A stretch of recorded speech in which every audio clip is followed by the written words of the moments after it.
1장 11절에서 15절까지의 말씀입니다. 구약성경 1287쪽쯤에 있습니다. 요나서 1장 11절에서 15절까지의 말씀입니다.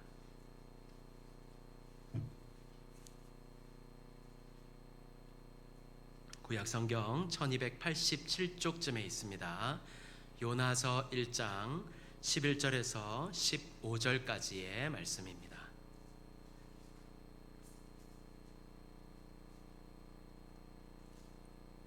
우리 함께 교독하도록 하겠습니다. 요나서 1장 11절에서 15절까지의 말씀입니다. 바다가 점점 흉용한지라 무리가 그에게 이르되 우리가 너를 어떻게 하여야 바다가 우리를 위하여 잔잔하겠느냐 하니 대답하되 나를 들어 바다에 던지라 그리하면 바다가 너희를 위하여 잔잔하리라. 너희가 이 큰 분복을 만난 것이 나 때문인 줄을 내가 알아 하니라. 그러나 그 사람들이 힘써 노를 저 배를 육지로 돌리고자 하다가 바다가 그들을 향하여 점점 더 흉용함으로 능히 못한지라.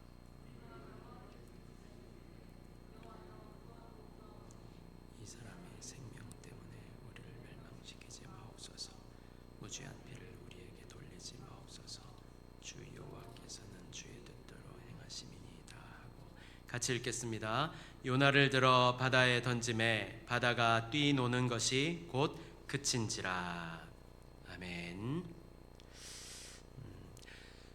제 주위에는 교회를 다녔다가 지금은 다니지 않는 녀석들이 몇 명 있습니다. 제가 왜 녀석들이라고 했냐면 지금도 저는 이들을 위해서 기도하고 있는데 아직도 이렇게 꿈쩍도 안 하는 것이 말씀을 준비하다 보니까 약간 좀 괘씸한 느낌이 들더라고요. 그래서 제가 녀석들이라고 했습니다. 근데 이 녀석들이 그래도 중고등학교 때까지는 열심히 했는데요. 그런데 지금은 영 교회를 떠나서 나오지 않고 있습니다. 그 중에 한 명은 불과 몇 년 전까지만 해도 교회를 참 열심히 했던 친구입니다. 후배인데요. 어느 순간 무엇에 상처를 받았는지 교회를 이렇게 나오질 않더라고요. 제가 어르기도 하고 달래기도 하고 또 때로는 좀 야단 비슷하게 치기도 하고 이랬는데도 마음문을 영 닫아가지고 교회에 나올 마음이 전혀 없는 거예요. 그래서 제가 심지어 혹시 교회 일을 하다가 목사들 때문에 그러냐, 그러면 내가 목사 때문에 그렇다면 내가 대신해서 사과할게, 이렇게까지 얘기를 했는데도 아직도 이렇게 마음을 닫고 움직이질 않습니다. 그러던 중에 이 친구가요, 병을 만나게 됐습니다. 아직 병을 만날 만한 나이가 아닌데 병을 만나니까 본인이 얼마나 낙심이 되겠습니까? 저도 많이 걱정이 되더라고요. 그런데 저는 그 병이 그냥 우연히 그를 찾아온 병이 아니라 하나님이 주시는 사인 같았습니다. 사실 저는 그것이 하나님이 주시는 사인이라고 확신합니다. 그런데 이 친구는 더 마음을 강팍하게 하고 교회를 아직도 나오지 않으려고 합니다. 옆에서 지켜보는데 얼마나 답답한지 모릅니다.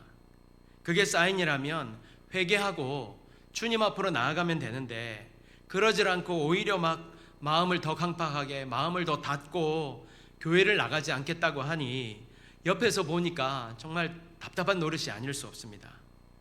근데 이런 분들이 여러분 주위에도 한 명씩 꼭 있을 겁니다. 내가 볼 때는 그냥 회개하고 돌이켜서 주님 앞으로 나오기만 하면 되는데 그러면 모든 것이 다 회복될 것 같은데 그러지 않고 자꾸만 어깃장을 놓는 거예요.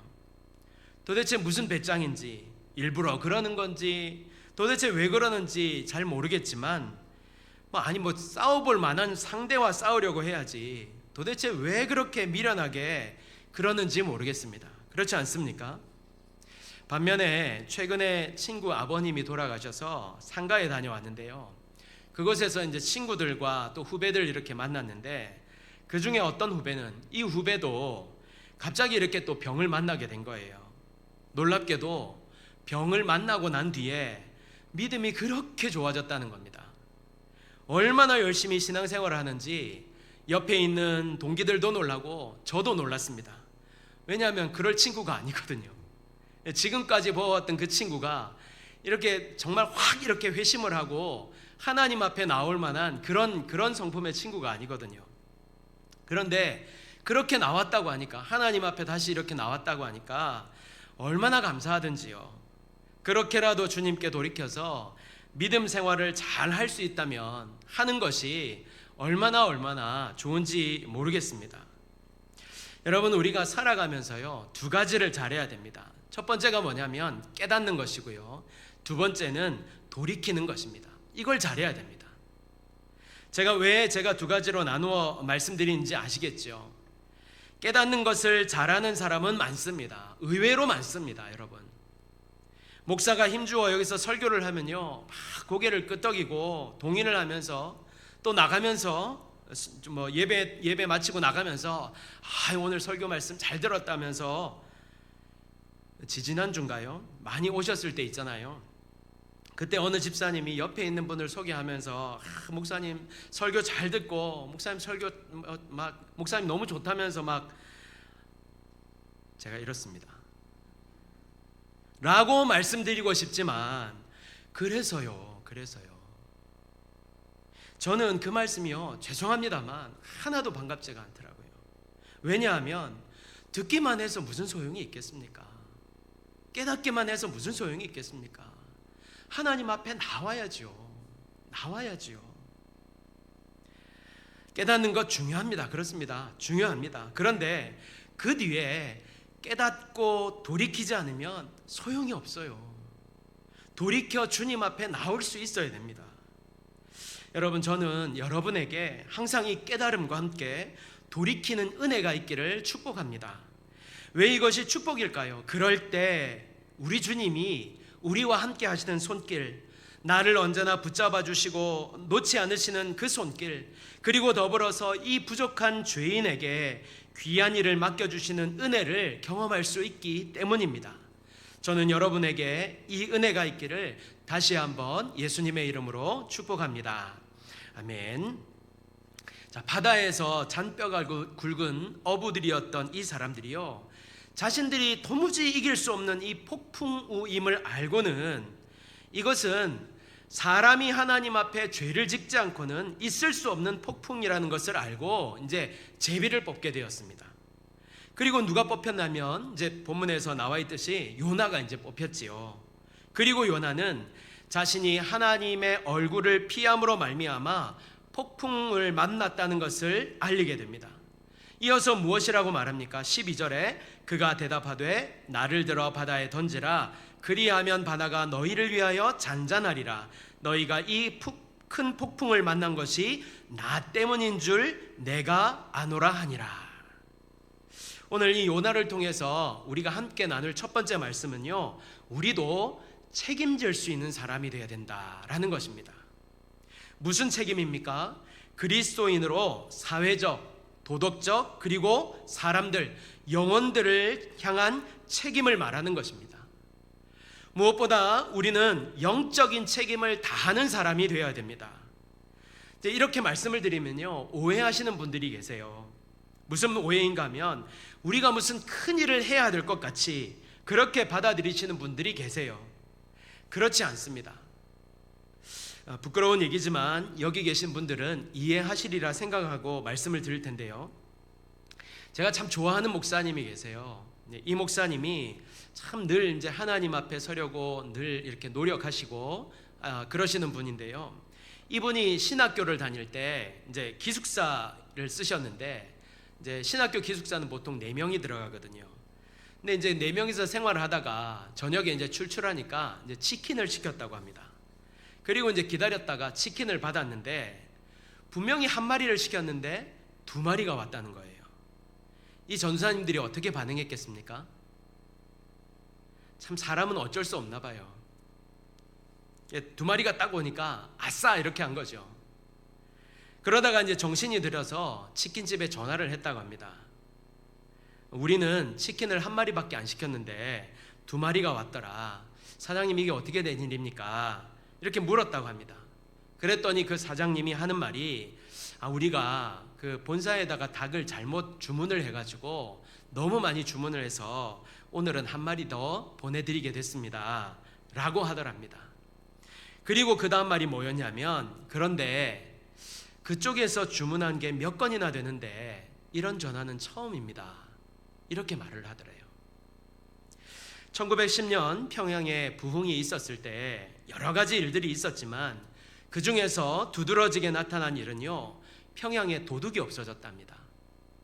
그리고 그때부터 예수쟁이, 야소쟁이들이라 하면 정직한 사람들, 바른 사람들이라는 인식이 심어졌고, 그래서 후에 지난번에도 한번 말씀을 드렸지만 이렇게 그 만세 운동이 일어났던 곳을 이렇게 겹쳐보면은 거의 교회가 그곳의 중심이 되는 그런 일들이 있었습니다. 그런데 지금은 어떻습니까? 말을 할 수 없는 지경이지요. 예수님의 이름은 땅에 떨어졌고 교회는 사람들의 지탄의 대상이 되었습니다. 마태복음 5장 13절에 무엇이라고 말씀합니까? 너희는 세상의 소금이니 소금이 만일 그 맛을 잃으면 무엇으로 짜게 하리요? 후에는 아무 쓸데없어 다만 밖에 버려져 사람에게 밟힐 뿐이니라. 너희는 세상의 빛이라. 산 위에 있는 동네가 숨겨지지 못할 것이요 사람이 등불을 켜서 말 아래에 두지 아니하고 등경 위에 두나니 이러므로 집안 모든 사람에게 비치느니라. 사랑하는 여러분, 우리는 소금으로 빛으로 부르심을 입은 사람들입니다. 그런데 그 맛과 빛을 잃으면 그것은 아무 쓸데가 없어 밖에 버려질 뿐만 아니라 사람에게 밟힐 것이라고 분명히 말씀하고 있습니다. 그래서 우리가 해야 할 것이 무엇입니까? 무슨 대회를 하고 많이 모이고, 물론 이런 일도 중요합니다. 하지만 더 중요한 것은요, 내가 선 자리, 부르심을 입은 그 자리에서 우리를 보내신 주님의 뜻을 따라 책임을 다하며 살아야 하는 것입니다. 무슨 책임이라고요? 앞서 말씀드린 것처럼 사회적 책임, 도덕적 책임, 영혼을 향한 책임입니다. 영적인 책임입니다. 특별히 우리가 어떤 책임감을 가져야 한다고요? 영혼을 향한 책임입니다. 다시 마태복음 5장 16절을 보면요, 이같이 너희 빛이 사람 앞에 비치게 하여 그들로 너희 착한 행실을 보고 하늘에 계신 너희 아버지께 영광을 돌리게 하라. 그래서 여러분, 우리는 결코 악한 길로 행해서도 안 되고 거짓된 길로 다녀서도 안 되는 것입니다. 말씀이 가르치는 대로, 말씀이 지시하는 대로 우리는 살 수 있어야 되는 것입니다. 그러면 어떤 일이 일어난다고 합니까? 그들이 하나님께 영광을 돌리는 일이 일어난다고 말씀하고 있는 것입니다. 저는 이 자리에 계신 모든 분들이 주님의 부르심을 입은 사람답게 세상에 나아가서 우리에게 맡겨주신 이 귀한 책임, 소금과 빛의 사명을 잘 감당하며 살아갈 수 있는 성도가 되시기를 바랍니다. 그래서 그들이 우리를 통하여서 하나님을 만나고 하나님께 영광을 돌리는 일들이 일어나게 되기를 예수님의 이름으로 축복합니다. 자, 그런데 요나가 이렇게 책임을 지는 모습은요, 너무나도 우리가 본받아야 될 모습이고 우리가 따라가야 할 모습이기는 합니다만, 여기서 한 가지 중요한 것이 빠진 것이 있습니다. 두 번째는요, 돌이켜 주님을 찾을 때 모두가 살 수 있습니다. 여러분, 우리가 성경 속에서 반복해서 보는 것이 있습니다. 그것은요, 하나님께로 돌이킬 때 살 수 있다는 것입니다. 이스라엘 백성들을 한번 보십시오. 그렇게 하나님을 배반하고 거역하며 살다가 돌이킬 때, 하나님께 다시 돌이킬 때 어떤 일이 일어났습니까? 하나님의 용서와 긍휼을 받고 회복함을 받을 수 있었습니다. 오늘 이 요나서의 니느웨에서도 나중에 보겠지만 어떤 일이 일어났습니까? 먼저 2절을 보면요, 너는 일어나 저 큰 성읍 니느웨로 가서 그것을 향하여 외치라. 그 악독이 내 앞에 상달되었음이니라 하시니라. 그 악독이 무슨 악독인지 모르겠지만 하나님 앞에 상달될 정도라면 이 느니웨에 얼마나 죄악이 관영했다는 말입니까? 하나님께서 보시기에도 도무지 참을 수 없을 죄악이 너무나 가득했다는 것 아니겠습니까? 그런데 이스라엘 민족도 아니고 이방 민족인 니느웨 사람들이 회개를 하니까 어떤 일이 일어났다고 합니까? 요나서 3장 10절에 하나님이 그들이 행한 것 곧 그 악한 길에서 돌이켜 떠난 것을 보시고 하나님이 뜻을 돌이키사 그들에게 내리리라고 말씀하신 재앙을 내리지 아니하시니라.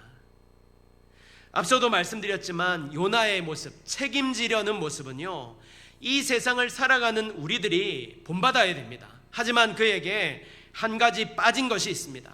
그것이 무엇입니까? 자신을 던지는 것까지는 좋은데 회개가 없다는 거예요. 주님의 말씀 앞으로 돌아서는 돌이키는 모습이 없다는 말입니다. 아니, 지금 이 풍랑이 자기 때문이라면서요. 12절입니다. 그가 대답하되 나를 들어 바다에 던지라. 그리하면 바다가 너희를 위하여 잔잔하리라. 너희가 이 큰 폭풍을 만난 것이 나 때문인 줄을 내가 아노라 하니라.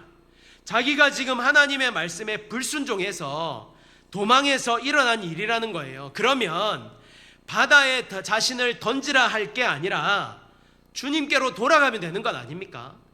주님을 찾으면 되는 것 아닙니까? 우리 인생도 역시 마찬가지입니다. 우리가 인생의 폭풍을 만나고 어려움을 만날 때 누구를 찾아야 됩니까? 어느 분께로 나아가야 합니까? 오늘 13절을 한번 볼까요? 그러나 그 사람들이 힘써 노를 저어 배를 육지로 돌리고자 하다가 바다가 그들을 향하여서 점점 더 흉용함으로 능히 못한지라. 여러분, 이게 너무나 당연한 일 아닐까요? 왜 그렇습니까? 지금 이 풍랑을 주시는 분이 누구냐는 말이라는 거죠. 하나님이시잖아요. 그러니까 인간이 아무리 노력을 하고 버리고 해도 안 되는 것입니다. 어떻게 해야 되지요? 하나님을 찾아야 되는 것입니다. 하나님 앞에 나아가야 되는 것입니다. 그게 살 길인 것입니다. 그러니까 요나도, 배를 타고 있는 사람들도 길을 잘못 찾았다는 것이죠. 우리가 주일날 살펴본 누가복음의 탕자의 이야기에서 탕자가 어떻게 말합니까? 누가복음 15장 17절에서 20절을 보면요, 이에 스스로 돌이켜 이르되 내 아버지에게는 양식이 풍족한 품꾼이 얼마나 많은가. 나는 여기서 줄여 죽는구나. 내가 일어나 아버지께 가서 이르기를 아버지, 내가 하늘과 아버지께 죄를 지었사오니 지금부터는 아버지의 아들이라 일컬음을 감당하지 못하겠나이다. 나를 품꾼의 하나로 보소서 하리라 하고 이에 일어나서 아버지께로 돌아가니라. 이렇게 말씀하고 있잖아요. 에스겔서 18장 31절에서 32절에 너희는 너희가 범한 모든 죄악을 버리고 마음과 영을 새롭게 할지어다.